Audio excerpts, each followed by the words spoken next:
Hello, everybody, and welcome to another edition of the Mike Martin Show here on AM 790 WPRV on Facebook Live and on YouTube. I'm your host, Scott Credici. Glad you could join us.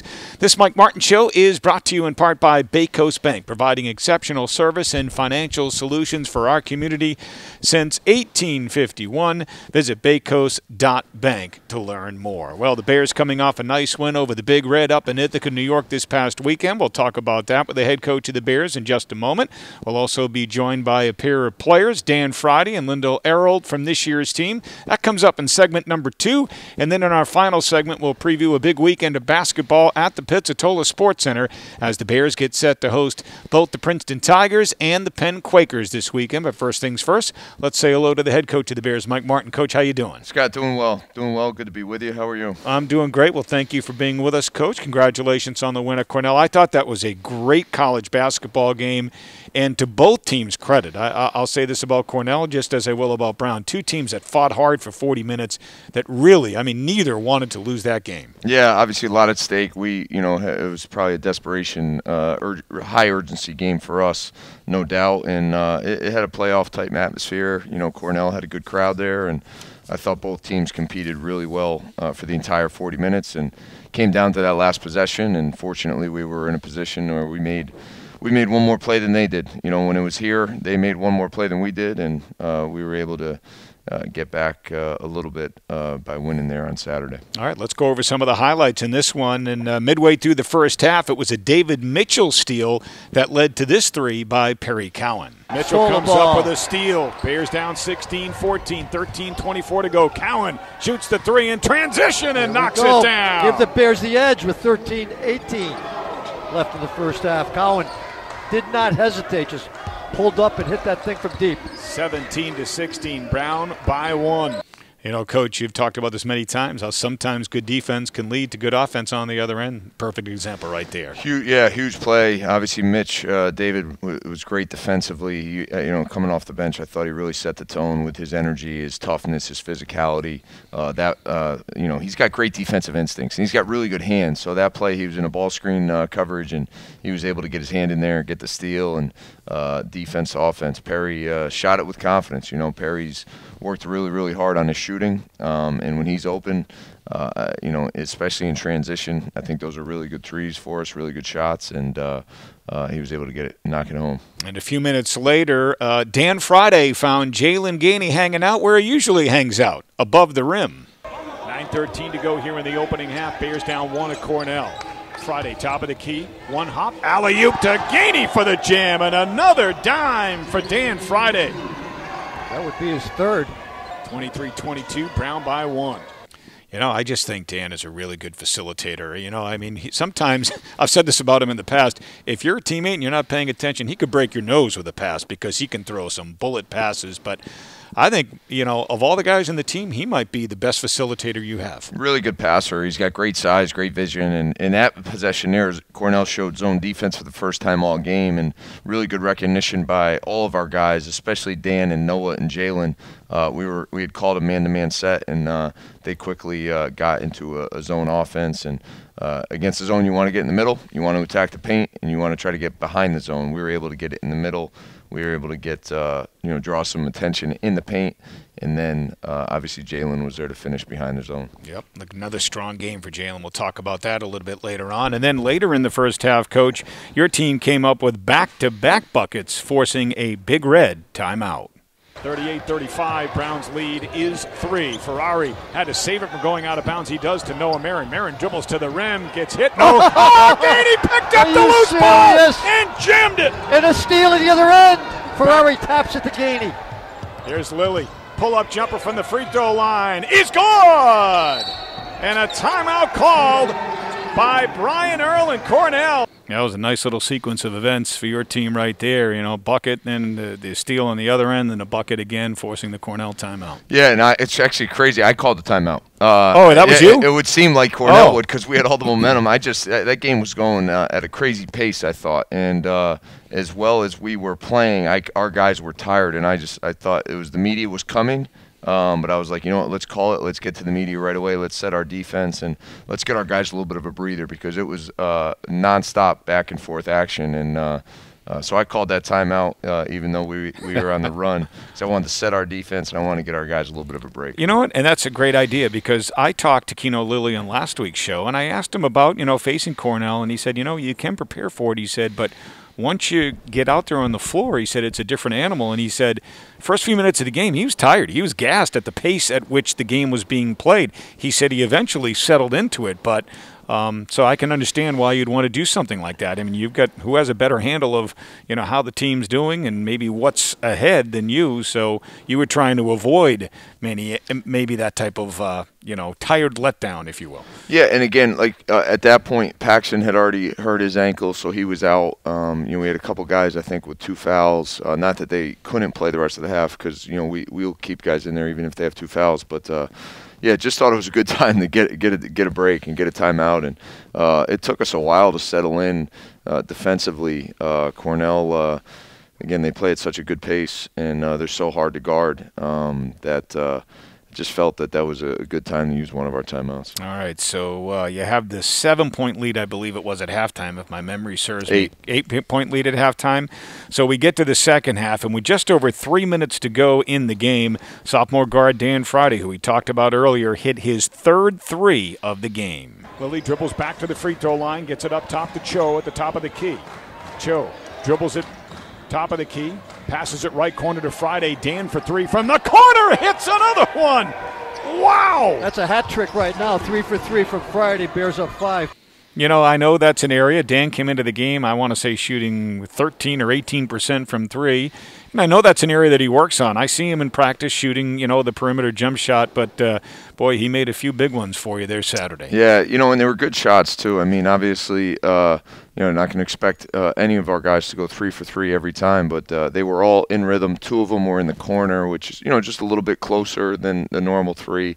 And that was off of a little bit of ball reversal. And then, T was ready to attack. And Dan's guy was just sitting in the paint, and T snapped it to him, and he was shot ready. And good pass, good catch, and obviously a great shot. So, we were thrilled to get Dan back in the lineup, because obviously he presents such an interesting dynamic for opponents, because he's so strong, such a good passer, as you mentioned, such a confident player.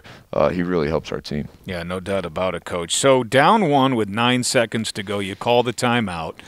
And, Russ is speculating, okay, well, maybe you're going to put the ball in the hands of T-Cho, right? And that's what you did. But without giving away company secrets, what are you talking about during that timeout? Well, we want to execute a look that we've run before that had a few different options. Ultimately, you want to think about what's Cornell going to do. Are they going to switch certain actions? How are they going to guard? Who are they going to help from? And so we ran just a simple play where we get T the ball in space. Keno had an option whether he wanted to kind of chase it and come off a dribble handoff, and T could flip it back to him. He could fake the handoff, or Keno could try to set up a backdoor cut, which is what he did. And he cut hard. He made a great cut. He was not – I mean, it was a small space, small window, but I thought T made a good decision not to throw it. And then we relocated him in the opposite corner. We had Perry in the strong side corner, being that they're not going to want to help off Perry because he's such a good shooter. And so that gave T space to at least get by his man, and he made a great drive. Jalen's guy came over to help and contested the shot, made it a difficult shot for T.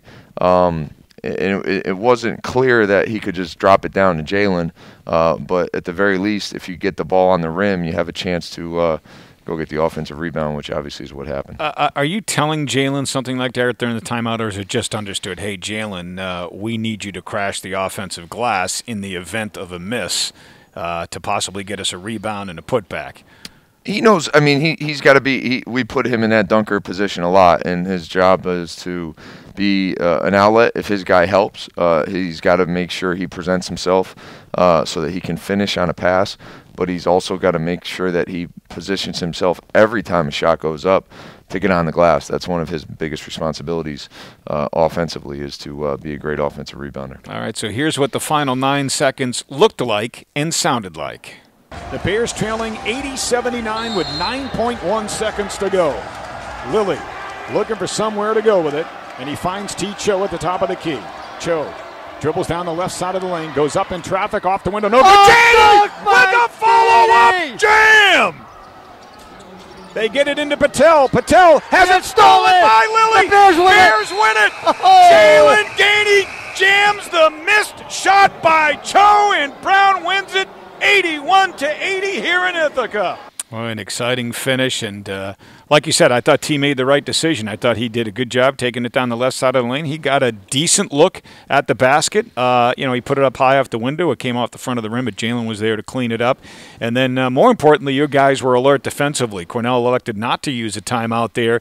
They got it into Patel, and Lilly came up with a steal. Yeah, you guys were able to win it. 3.5 seconds is a lot of time, so that's how much time was left when Jalen dunked it home. And it's more than enough time for Cornell to get a good shot. So, especially if you're not organized. But we, Keno and Perry matched very quickly to their guards. Jalen and Dan sprinted back in transition defense. And T did a great job of shadowing. He was guarding a guy taking it out of bounds. He did a great job of shadowing the ball. So Perry and Keno switched a little bit of their guard-to-guard action there. And then T was in position where if we messed that switch up, which we didn't, he was in position to be there shadowing the ball. So that was it would have been a really tough way to lose if we celebrated too early and they came down and scored with 3.5. So really good to see our players execute that. Coach, just give me some of your keys to victory, if you will. I know one of the things that you talked about was we need to do a good job on the boards, and you out-rebounded the Big Red in the game. Yeah, and we got to the foul line. We didn't shoot it great from the foul line, but I thought defensive rebounding was excellent. We only gave up 4 offensive rebounds for Cornell. We challenged T. We told him, if you get 10 or more defensive rebounds for us, I don't think we'll lose the game. We got to the foul line, and again, like we found ourselves in a position down 6 in the second half after having a lead, and our players stayed together and they communicated really, really well throughout the game. Guys that were in the game, guys that were on the bench, talking to each other about what they needed to do, and they found a way to make enough plays to win a game against a really good team who I guess has only lost 1 game at home all year prior to Saturday. Yeah, that was their second loss at home. They've been very good. I want to say now they're 9-2 at home. Great atmosphere, too, at Newman Arena, too. I thought there was a decent amount of fans. The students showed up, and they were really getting on your guys. And, it was a nice college basketball atmosphere, and you guys were able to withstand that, fan pressure, if you will, and they played a great game. Yeah, you know what, and pressure really shouldn't, you shouldn't feel pressure if you're prepared, and our players are prepared. They've worked really, really hard, and they had a great week of practice, and they believed in what we needed to do, and they went out and did it. So, we've been in tight spots. We've hopefully learned through some adversity, losing a lot of close games, and now that's 2 in a row that we've in whatever you want to call those pressure moments, our guys believed and were prepared to come out and win. I know all you care about is the final score, right? As long as we have 1 or more points than the opponent at the end when the clock hits zeros, that's what matters most. But I look at a performance like this. You had 6 guys in double figures. Is that an indication of anything? You're sharing the ball well or not? I got to think it's the first time we've had 6 in double figures this year, and maybe in quite some time. We have depth and we have balance, and I did think we shared it well. And obviously, one of our 3 double-figure scorers on the year, Paxton Wojcik, didn't play much, so he wasn't even one of those 6 guys because of his ankle injury. But yeah, guys have been working hard. They get time in outside of practice time with their, with our coaching staff, and I think work really, really hard to be ready for those types of moments. Guys didn't want to lose this game. I mean, we were led by our seniors. I thought T and David and Jalen did a great job, and Noah in his first start of his career for us. And Noah was excellent in the first half. He had 7 points, 4 rebounds, 3 assists. So everyone who played contributed, and even the guys who didn't play, gave us great practice preparation throughout the week. Guys kind of on our scout team did a great job of, you can't simulate what Cornell does, but they did their best to get our team ready. I know you and your staff, and really a lot of coaches throughout your sport, look at different numbers and different metrics. And I know for you, offensive efficiency, defensive efficiency are 2 big things you look at. What about plus minus? Is that something you look at, or is that more a product of, well, sometimes you could be fortunate, you could be on the floor when we're hot and hitting shots and our opponents aren't? I only ask that question because Kimo Ferrari, and he played limited minutes, but he was on the floor in a plus 13. He had the top plus minus of anybody, and you know, you can't help but think, but you know, the way he plays defense, that maybe adds to that a little bit. But is plus minus a statistic that you think can be deceiving, or is it an important stat in your sport? I think you have to be careful with sample size. I think, you know, especially in a college season, you know, you want to make sure you have a decent amount of possessions before you start putting too much stock into it. But it's definitely something we look at. We look at different lineup combinations. We look at what our offense looks like when certain guys are on the court, what our defensive numbers show. Obviously, we can see it on film. We can see it just by watching the games, but the numbers often back up a lot of what we see. So yeah, we put a lot of stock into it, and that's one of the reasons we started Noah. Noah's been a big plus minus positive throughout the year, and especially in league play. You know, maybe it wasn't so much on Saturday, but that's one small sample size of a game. So I think if you get caught up in a individual game, there's just not enough possessions to really give it much merit. But if you look at it from a big picture standpoint over the course of an entire season, if there's enough possessions there, you can definitely gain stuff from it. And that's why it's such a valued thing in the NBA, because they play longer games, 82-game season.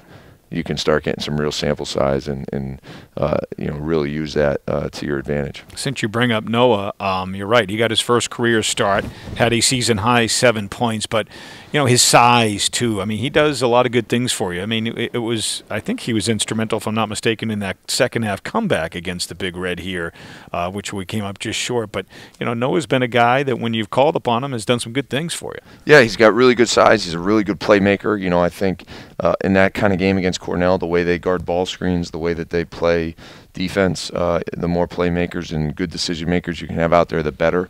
And you know, I think having him and Dan out there for the amount of minutes that they played really helps us, because they're two guys with size who can dribble, can pass, can shoot, and make really good decisions. Yeah, I guess what I'm trying to say too about Noah is, rarely is he a guy that I see make a bad decision, or maybe take a shot maybe that he shouldn't. You know what I mean? He seems like he's very much under control with his game. He's got great maturity. I mean, he's a fifth-year senior, and he's been around, and he sees the game from a very mature lens. He's got one of the highest basketball IQs on our team. So, yeah, Noah's a great asset, and you know, adds a lot of value to what we're trying to do. All right, so that was an important game, Coach, for your team, as you pointed out leading into it, right? Because they were 2 games ahead of you in the standings in 4th place.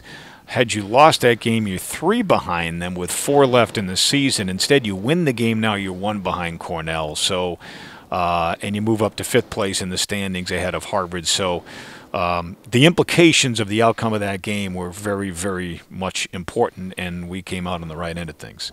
Yeah, I mean, after the start we've had in league play, I think no matter who we're playing at this point, the implications are pretty significant. So we're going to have to take it one game at a time. Fortunately, we've done well with our last 2.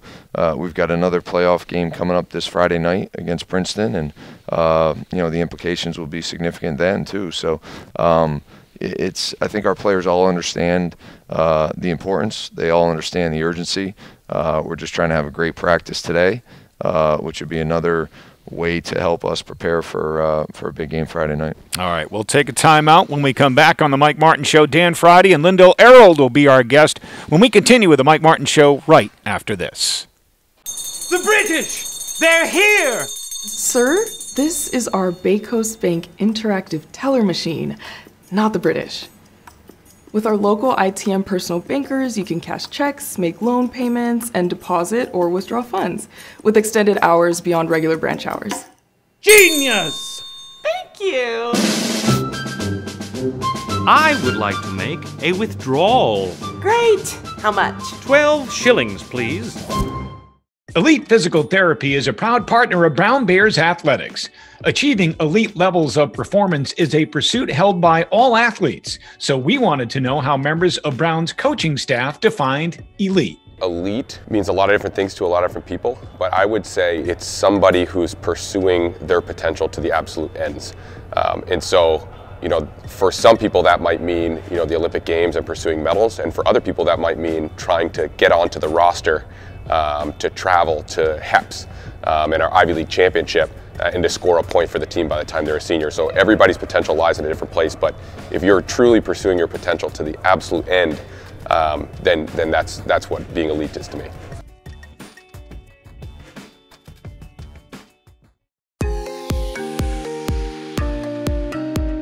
Now taking off, Breeze Airways with nice, new, and non-stop flights to Pittsburgh, Charleston, and Norfolk. Only on Breeze Airways. Doctors at University Orthopedics have been caring for the people of southeastern New England for more than 40 years. With the Warren Alpert Medical School of Brown University, we train the next generation of orthopedic surgeons. Our state-of-the-art facilities stretch from Westerly to Mansfield. At our East Bay Surgery Center, we've performed thousands of surgeries, including same-day total joint replacements. We've grown through the years, but our goal has always been getting you back to doing what you love to do. The best orthopedic care anywhere is right here. University Orthopedics. From corporate events to weddings by the bay to private celebrations, the Pronzi name means elegance, personalized service, and exacting attention to detail. Pronzi has everything you need in one place: event planning, catering, tents, tables and chairs, decor, and so much more. Call Pronzi today and let them plan your next event. Why go anywhere else?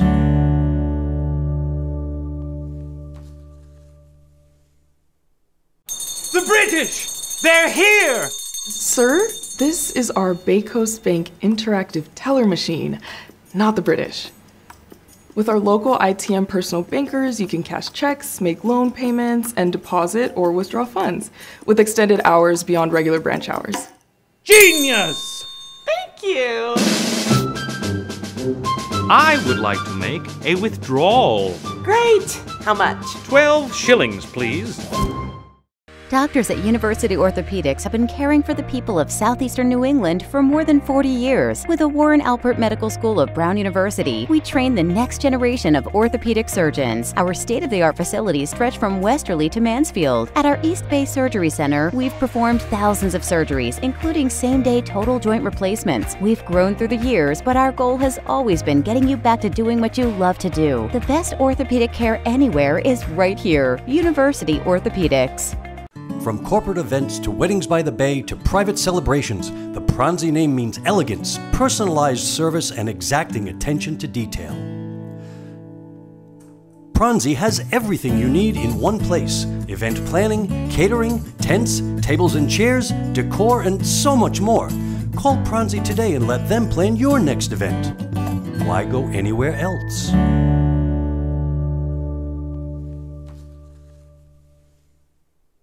Welcome back to the Mike Martin Show here on AM 790 WPRV, on Facebook Live and on YouTube. Scott Credisci with you. This portion of the program brought to you by the Brown University Sports Foundation. Through your donations and the work of our volunteers, the Brown Sports Foundation is committed to providing funding and support to Brown athletics that enhance the student-athlete experience. Thank you for your generosity and service to Brown athletics. Well, it gives me great pleasure to welcome to the show this week. We have sitting to my immediate right, sophomore guard Dan Friday. Dan, how are you? I'm all right. How about you? Doing great. Thanks for stopping by and joining us. And to your right, we have freshman guard Lindell Errold. Lindell, how are you? Good. How are you, Scott? Good. Thanks for joining us. Appreciate it, guys. Nice win over the Big Red on Saturday. Much needed, and you guys went up to Ithaca, Dan, and got the job done. Yes, sir. Went up there, handled business. Yeah, I mean, I thought, Lindell, I thought you guys really brought it. Like, from an intensity standpoint, I just felt like you meant business when you went up there. Yeah. I felt like it was a good team win. You know, everybody was involved. It was good to see Dan back out there. No doubt. I'll second that notion, Dan. I know you missed a couple of games due to COVID protocol, and then you had a little bit of an injury you were dealing with. Must have been nice for you to be back out there as well. Yeah, I was itching to get back out there with the guys. You know, Dan, I've said this about you many times. I feel like you are by far our best playmaking guard. Like, you can set guys up, and you're just a good assist man is what I'm trying to say. Like, you know how to throw great passes, and I've said this on the radio many times. If your teammates aren't paying attention, you'll break their nose with some of the passes you throw.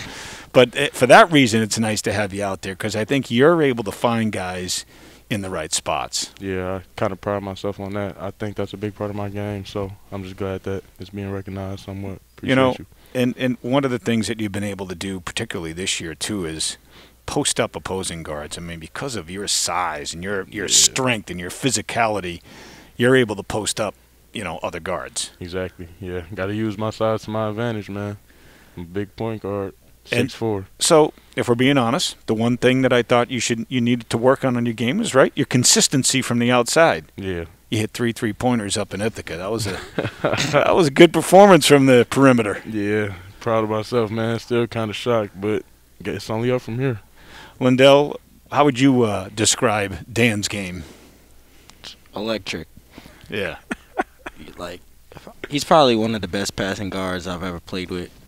He always finds JG really well in the lane. Like some of the lobs he's thrown this season, I'm surprised at. Yeah, I mean, and because when he goes into the paint, right, defenses have to collapse on him. So he's drawing defense. That leaves JG wide open if he just lobs it up above the rim. Sure. Does he post you up in practice, or does he try to? All the time. And what do you do about it? I mean, I try to fight the best I can. He holds his own. Giving up a few pounds there, though, right? Yeah. So, Lindell, talk to me a little bit about you. You're from Boston, Massachusetts, not too far away. You're a freshman, so look, not everybody comes in and plays right away. Dan, you were a guy that was able to do that your freshman year. Some guys have to wait their turn, so to speak, or earn their minutes as their career progresses. What's it been like for you your freshman year? I mean, honestly, this freshman year has been fun. I've loved getting to know everybody on the team, getting to travel, just getting this entire Division I experience. And when it comes to my role on the team, obviously I'd like to be out there, but I mean, like you said, I know I'm a freshman, so I know my time will come. Now, you talk about getting to know the team. I've heard from almost every one of your teammates, they've all said the same thing. This team is tight, or as together as any team they've been on. Do you kind of sense that yourself? Yeah, I've never been on a team like this. And for my first year, I couldn't have asked for a better experience so far. Dan, what about you? I mean, you have something to draw on, right? You were on team 2 years ago, and that team was close and tight too. What about this year's team? Yeah, I feel like this team is probably the tightest we've been. Yeah, photobomb by the captain. One of the guys, yeah. He'll probably second it, but yeah, we had a good team 2 years ago, my freshman year, but this team is definitely closer, and I feel like it's more family oriented. Like we're doing it for each other in that sense. You made a decision, Dan, last year when COVID shut everything down and canceled the Ivy League season. You said, I'm not going to take the year off from school, come back and still have 3 years to play here. Tell me about that whole, mindset, that process, and because I'm sure you had a lot to weigh when making that decision. I kind of wanted to go out and experience life. COVID was really serious, and it hit my family, and I kind of wanted to be with them. It did. A lot more, yeah. I'm sorry to hear that. Did everybody make it through okay, I hope? Yeah, my immediate family, but I lost a couple relatives throughout the process. So I'm so sorry. Yeah, so it just made me want to stay at home for that year. And I took the first semester off, and we did the weird 3-semester thing. So I decided to just stay with them as long as I could, because I know once we started back with the regular school and that, I will be here for probably most of the year and most of the summer too. So okay. So you are a true sophomore. Yeah. Even though you came in a few years ago, which excites me, thinking about we got you for another 2 years after this year. Lindell, tell me a little bit about, you, or tell the viewers and tell the listeners a little bit about you and your game. I know you went to St. Sebastian's, right? Yeah. You played for Mass Rivals in the AAU. Just tell us a little bit about you, how you wound up here at Brown. I wound up here at Brown because of TJ, actually. He had came and watched me play my fellow teammate Felix in high school a few times. And then they was really close in contact with my AAU coaches, so that's how I got connected to Brown. But my game, I'd probably say I pride myself mostly on the defensive side. Yep. I'm athletic, quick, and what I lack up in size, I got in heart, I'd say. Well, if you pride yourself on defense, that probably makes Coach Martin happy. So you talk about priding yourself on defense from an offensive standpoint. Are you a guy that likes to create for others? Are you a guy that likes to create your own offense off the bounce? Are you a guy that has good perimeter skills? How would you describe your offense? I would say offensively, I'm more off the bounce. I like getting to the rim. I definitely would say my perimeter shooting and playmaking is something that I need to improve on. Okay. That's all right. Well, you compliment Dan and Lily well, right? You all get different strengths to your games. Definitely. So, going back to the Cornell game, you guys, obviously, we didn't get off to the start we wanted to league play, right? And I know you guys are much better than that. Tommy Amaker, the Harvard coach, told me when they played down here, he said, I look at your roster, he said, if it's not the most, he says it probably is the most talented in the Ivy League, but he said if it's not, it's definitely, top 2. Exactly. But, record-wise, you are what you are, right? The wins and losses speak for themselves. So you guys, I know you're taking it just like one game at a time, but you realize that your margin for error is not necessarily there anymore like it was maybe earlier in the season? Yeah, well, we kind of decided that, a couple games back that we don't have much room for error anymore. So we're just trying to lock in and band together and make this last push because we know how good we are and where we should be. So I feel like we're confident that we're going to get there. And Lindell, it was nice to win one of those close ones in league play because we've lost a lot of close ones, including to the teams that we're going to host this weekend, which we'll talk about, Princeton Friday night and Penn Saturday. Those are 2 games that could have gone either way, could have gone our way with another shot or a bounce or 2 our way. Yeah, those are tough battles, I'm not going to lie. But it'll be interesting to see how we perform this weekend. I think our guys have been really locked in recently, and that Cornell win was a really big win for us. Dan, I remember back to your freshman year 2 years ago, that last weekend of the season before the whole world shut down due to COVID. We went to Harvard and Dartmouth on a Friday and Saturday, beat the Crimson up there, and then beat the Big Green. And, we were expecting to go to postseason play. And then, like I said, everything got shut down due to COVID. But that weekend kind of told me something about this team. Like, you could see, like, the fire and the fight in you guys. I think David Mitchell that weekend was inserted into the starting lineup for the first time. Yeah. And, when you look at this team and you look at this season in particular, and then you look at the future, I know we're going to have a couple of big losses. The guy that just stepped in here, T. Cho, is going to be graduating, and so is a guy like Jalen Gainey. What do you think about the program and where it's at right now? I feel like we're good now, and we're trying to prove to everybody we're good now, and we're in a good position going forward. I feel like we got a lot of talent, a lot of dogs, a lot of guys willing to fight and sacrifice, and so I feel like we're in a good position for now and the future. How about from a leadership standpoint? You're a sophomore now, and I already consider you a leader, but the next couple of years, without the guys we just talked about, do you feel like you're going to have to assume even more of a leadership role? Yeah, I definitely intend on that. I'm trying to do more of that now. I got a good basically lesson from David and T. I feel like they were good leaders. Yep. They've been good leaders to me. So I feel like I just had to carry the torch and take on a bigger role. Coach TJ said to me, I'll never forget this when he recruited you and you decided to come to Brown. He said, he may be the most talented player we've ever recruited into this program. When you hear, a coach talk to you about you in those terms, how does that make you feel? It makes me feel like I got to put in the work, prove everybody right, because I feel like, it's a true statement. So I just got to go out there and show everybody. Lindell, we talked about, for you, it's patience, right? It's just working on your game, patience, and then hopefully your time comes. What do you anticipate, like, for instance, doing during the off season? Like, what will you do to try to, keep your game in shape or improve your game with an eye toward next year? Really just focusing on getting stronger. I think that would be one of the bigger things because I am one of the smaller guys on the team. And definitely just working on my playmaking and just my shooting. I feel like my shooting, if it was to get better, I feel like it would make the game really easy for me. What's it been like your freshman year in terms of time management, right? It's not easy to be a student at an Ivy League school like Brown, right? The academics are tough. Not at all. And then being a Division I athlete, it's like having a full-time job. What's it been like your freshman year? Have you been able to manage your time and get through it successfully? Now I would say yes, for sure. But definitely at the beginning of the year when we were starting workouts and practices, it was definitely hard to balance everything. But, I think, as the season has gone on, I just taken advantage of, off days especially and just making sure I've done my work, before practice. Dan, what about you? Can you go back to your freshman year, remember what it was like? Was it a little overwhelming maybe those first couple of months? Yeah, it was definitely overwhelming. I feel like I struggled probably my whole first year at college, but now getting back to school, it was a struggle at first, but I'm starting to get in the hang of it. Start, understanding that managing time and being disciplined is definitely how you be successful. So earlier this week, I talked to Michael Hoyt, who played football here. He graduated in 2020. Okay. He's a member of the Los Angeles Rams. He's Aaron Donald's backup, but he plays special teams. Just won a Super Bowl ring on Sunday. And he talked about his decision to choose Brown, and he calls it the broken leg decision. And somebody said to him, if you suffer a broken leg and you can never play football again, will you still be at the right school? And he said, that's why I picked Brown, because I wanted to have a good future, regardless of whether or not that future meant playing pro football, which he's doing right now.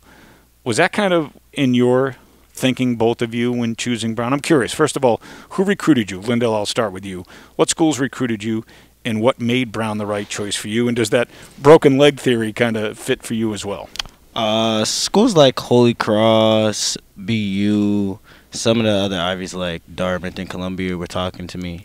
But, that was definitely going in my thought process, and my parents as well, because they wanted to make sure that I was set for the future, after basketball. Yeah. And Dan, how about you? Were some of the MAC schools? Who were some of the schools talking to you at the time? During the time I was making my decision, I probably was talking to Northern Kentucky, other than Brown, Holy Cross for a second, and probably Central Michigan, Oakland. Okay. But yeah, definitely it being an Ivy League school played a part in my decision to come here. My mother always drilled education and how important it was to me, so I felt like this would make her proud, make her happy, and also put me in a good position for whatever I choose to do after basketball. So, Lindell, I know you've never experienced anything different than this new Ivy League schedule, but you have, right? Yeah. The old Ivy League schedule was Friday, Saturday night every weekend, with the exception of when we played Yale. This year, the games are spread out a little bit more. Like last week was a single game on the weekend at Cornell. This weekend, we have the back-to-back. We have Friday night against Princeton, Saturday against Penn. What do you prefer? Do you like the Friday, Saturday, or do you like spacing them out more like they've done this year and having one game a weekend? I like to space them out. I was one of the guys who voted for this new, rule change or scheduling change, so I'm kind of happy. I feel more like an AAU tournament every weekend before, so I'm glad that we get a game a week sometimes. I feel like it's better basketball. Body's rested. People are ready. It's also nice getting home from Ithaca at 10 o'clock at night as opposed to 4 o'clock in the morning. Man. Definitely. So with a weekend like this weekend, how do you handle it? Is kind of all the preparation right now, most of the focus on Princeton, and then you worry about Penn after the Princeton game's over with Friday night? Yeah, I feel like we prepare for both throughout the week with an emphasis, obviously, on the first game, and then after the first game, we have an in-depth, discussion about the next team, and I feel like our preparation throughout the week prepares us for both games. How's it been for you in terms of, this is your first season with the program. We had a pretty aggressive non-conference schedule. We really played up, and we had a busy non-conference schedule as well. What did you think about it, Lindell? I mean, it was honestly a dream come true. As a kid, this is all I've wanted, to just play Division I basketball, and just to get to travel, play a whole bunch of teams, see all over the country. It was fun. Dan, you're a guy that I can tell loves when we step up in competition. I mean, your performance at North Carolina was awesome. You know what I mean? You probably relish those moments when we play the North Carolinas, the Syracuses, whatever, the Big Ten schools, the ACC schools. You know what I'm talking about. Yeah. I definitely like playing against better competition. I'm a competitor. I value myself on that, and I feel like I can step up to the plate with just about anybody. All right, so let's get away from the basketball talk for a second. When you're not playing basketball or you're not studying, what do you like to do with your free time? Hang out with my friends, go out to eat, play the game sometimes, Sleep. Yeah, I make sure that most college kids would give you that answer. Yeah. Can't say that I blame you. I watch a lot of TV shows now. All right, what TV show? What are your favorite TV shows? I'm hooked on Power right now. I'm trying to finish that, catch up with everybody else, but I watch Power, Snowfall, A couple other shows I can't think of. Are you like a Netflix guy? What's your preferred It show? don't matter. Netflix, Hulu, yeah, it doesn't I matter. use it all. HBO Max. Yeah. Like I'll probably say my favorite show right now is Euphoria. Yeah, Euphoria. Euphoria, on Yeah. HBO, yeah. Dang. What about you guys like Ozark? Yeah. The 4th season's out for that, the first 7 episodes. I'm watching that after I finish Power. Oh, you are? So you haven't watched it yet? No. Oh, you're going to like it. It's on the queue. Yeah, it's really, really good. You'll be rifling through those episodes. I watched the whole season 4 going out to and coming back from Cornell on the bus. 7 episodes, done. You had the time. Who's the I asked this question to everybody. Who's the funniest guy on the team? Really? Wow. It's definitely Dan. I would say Dan or Josh. Or Keno. Dale. I say Dale, P, I and forgot JG. about P. JG? I see them 3. You know, it's funny. I've heard Keno's name a few times, and like he doesn't impress me as the joking type. He's like so quiet. He's very low key. He is low key. Yeah. Wow. He don't like letting people know he's funny. All right, what's your favorite spot to go to on Thayer Street? Mike's or Insomnia Cookies. Okay. 2 good choices. Yeah. I had to go with. Well, I can't even be. I like the hibachi joint. I haven't even been to all the places, man. I can't even. That's same. I haven't. They added stuff to Thayer Street All right, now, too. all right. So if you're not a guy that goes to Thayer Street a lot, okay, the Ratty or the V-Dub? V-Dub. I never go to the Ready. Do you live closer to V-Dub? Is that why? No. You live closer to Ratty? Yeah. But you like V-Dub better? Yeah. Yeah. Why? I'm a V-Dub guy too. I'm not a big Ready eater. Ready supporter. I like North Campus because that's where I was freshman year. Yep. Okay. Makes sense. All right, let's talk about this weekend's games. Princeton Friday night. What do you remember about that first matchup down there? It was a battle, close game. Couple key mistakes we made. We weren't locked in. Cost us the game. But I remember that we could beat them, and we were in position to beat them. Bigger challenge this weekend with Jalen Llewellyn playing, I would think, right? Yeah. Because I think we missed him the first time. I think he was out. Playing. Yeah, that first time down there. And then the Penn game, Lindell, I mean, down there, like I said, I think we lost by 4, 77-73, if my memory serves me right. What do you remember about that game against the Quakers at the Palestra? I just remember they had George Smith. He's a freshman. I had actually played him in high school, but I just remember we had to just let him get going. I think plus that, plus the mistakes we had made, I think that's what cost us the game. But I think we were, like Dan said, we were in position to win. So. What's your favorite gym, by the way, in the league besides playing here at home? Where do you like to play the most? Probably Penn's. What's it called? The Palestra? Palestra, yeah. Yeah, I love that court. I'd say Harvard for me. Harvard? Yeah. Just because it's home? Yeah. All right, I get you. How about non-league? The Dean Dome at North Carolina, the Carrier Dome, Syracuse. What do you think? I feel like the Carrier was nice, but North Carolina was probably better. Yeah, it was just a lot louder. I felt like. Yeah, they had more fans. Like the Carrier Dome, I think we didn't have. We made like 8,000 fans, which in there seems empty because it holds like 35,000. Exactly. So I feel like North Carolina. I also was a fan of Maryland's arena. Yeah, that's a good arena. Yeah. What about the trip to St. Thomas? Did you guys enjoy that? Yeah, we did. Had a lot of fun out there. Yeah, that was good. That was good. And I think the team went on a trip. Well, you weren't on the trip to Spain. Yeah, it was like the spring before we got here, the summer before we got here. Yeah. So I think in another maybe 2 years or something, they can go on another one. Is that what it is? Yeah, I think so. Every 4. Yeah. So that'd be nice. I'm not sure where they're planning on going. I know they've been talking maybe France or someplace like that, but that's a cool thing because it helps you kind of get a jump on the season, right? Because you guys get together early in August. You get to have some practices before you go over and you play like 3 or 4 games in 10 days against pretty good competition. Exactly. So it just kind of helps you guys and build a chemistry really more than anything else before the season starts. Yeah, that would be nice to do that. Build our team chemistry up. All right. Yeah. I know you're from Detroit. Are you a Lions fan? I'm just asking because Matt Stafford won a Super Bowl. So. I'm a Matt Stafford fan as of right now. Okay. The Detroit Rams pulled it out. Well, so are you a fan of the Pistons? Are you for Detroit teams, or do you? I like the Pistons. Being from Detroit, the team, some of them, they just disappointed you so long. You just can't support them. Yeah. Lions happen to be one of them. I get it. But the Pistons, we in the right direction, so I can support them. What about you? That. You a New England sports fan, Boston sports fan, or do you like teams outside the market? For the NBA, I wouldn't say I'm a Celtics fan, but like every other sport, I would say I'm definitely a New England fan. So who's your NBA team if it's not the Celtics? I haven't had one since the Rockets, I would say, when James Harden was on the team a few years ago. Okay. Well, Coach Silas is a Brown guy coaching the Rockets, right? Yeah. Still reason to root for him, but I know they're rebuilding right now, so it's a little tough down there. But, guys, good luck this weekend against Princeton and Penn, and thanks for joining us on Coach's Show. Thank No problem. Glad to be here. All right, Lindell Errol, Dan Friday, our guest here on the Mike Martin Show. When we take a break, when we come back, we'll be joined by Coach Martin, and we'll preview the matchup with the Tigers and the Quakers. More of the Mike Martin Show coming your way right after this. The British! They're here! Sir, this is our Bay Coast Bank interactive teller machine, not the British. With our local ITM personal bankers, you can cash checks, make loan payments, and deposit or withdraw funds with extended hours beyond regular branch hours. Genius! Thank you. I would like to make a withdrawal. Great.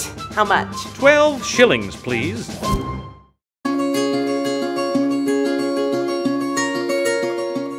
My name is Mick Young Mobilia. I'm a breast cancer survivor. I just knew that something wasn't right. So I ended up calling Rhode Island Medical Imaging, and they gave me an appointment right away. They were able to fit me right in, and that's where they found out that I had breast cancer. It's a miracle that they found it. Whoever the radiologist is, they basically saved my life. Had they not found it, it could have gotten a lot worse. It could have been a lot worse the following year because I have invasive ductal carcinoma, and I already had one lymph node involvement. I couldn't even say the word breast cancer. So the fact that RIMI can provide a place where when you walk in, when you're so scared that you don't know where your life is going, and you walk in there, just the environment itself, you can relax. I'm glad that they look at every film individually. It's more than just a film that they're looking at, that they see a human behind it.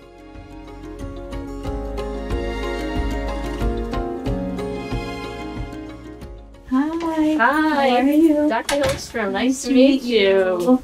Thank you for coming. Thank you so much. You're welcome. You can have all the money in the world, but you know what?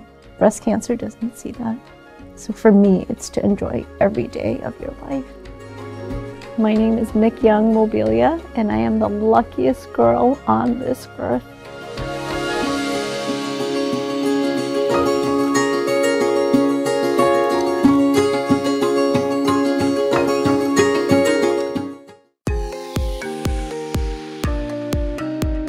Now taking off, Breeze Airways with nice, new, and non-stop flights to Pittsburgh, Charleston, and Norfolk. Only on Breeze Airways.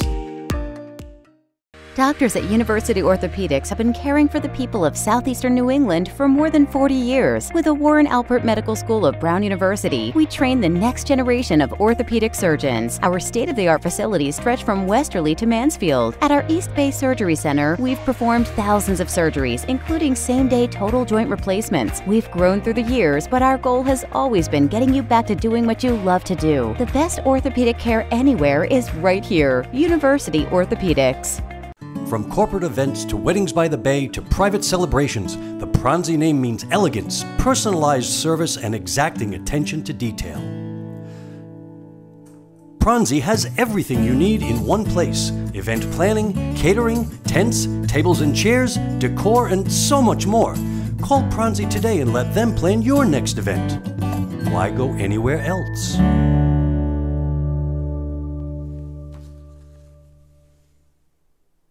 The British! They're here! Sir, this is our Bay Coast Bank interactive teller machine, not the British. With our local ITM personal bankers, you can cash checks, make loan payments, and deposit or withdraw funds with extended hours beyond regular branch hours. Genius! Thank you. I would like to make a withdrawal. Great. How much? 12 shillings, please. Welcome back to the Mike Martin Show one final time here on AM 790 WPRV on Facebook Live and on YouTube. Scott Credisci with you. Our final segment is brought to you by Ticket Smarter. Nothing beats the power and excitement of live events like Ticket Smarter. For all the best sports, concerts, and theater events, visit Ticketsmarter.com or on the app. Ticket Smarter, proud to be the official ticket resale marketplace of Brown Athletics. Ticket Smarter, a smarter way to buy tickets. Well, it's one of those weekends where we have not one but two Ivy League games on tap for the Bears. Friday night at home against the Princeton Tigers. Saturday night at home against the Penn Quakers. Let's take them in order, Coach. We'll start with Princeton. And, boy, that was a great game down there. Unfortunately, it was a 2-point loss, 76-74. What do you remember about that game? Yeah, it went right down to the wire. I don't think any team ever led by more than 5 or 6 points. I think Princeton led by 6 at one point. We led by 5. Tosanawoma was a major challenge for us. I think we're going to have to make sure we do a great job guarding him. But they have such good shooters around them. And, Llewellyn will be back in the lineup. He's a really good all-conference point guard for them. So great challenge for us. I thought offensively we did some good things, but we're going to have to be better. And then defensively we're going to have to make sure that we're ready to make them work for their baskets. They can be really, really good offensively. They can hurt you at the rim. They can really hurt you with threes.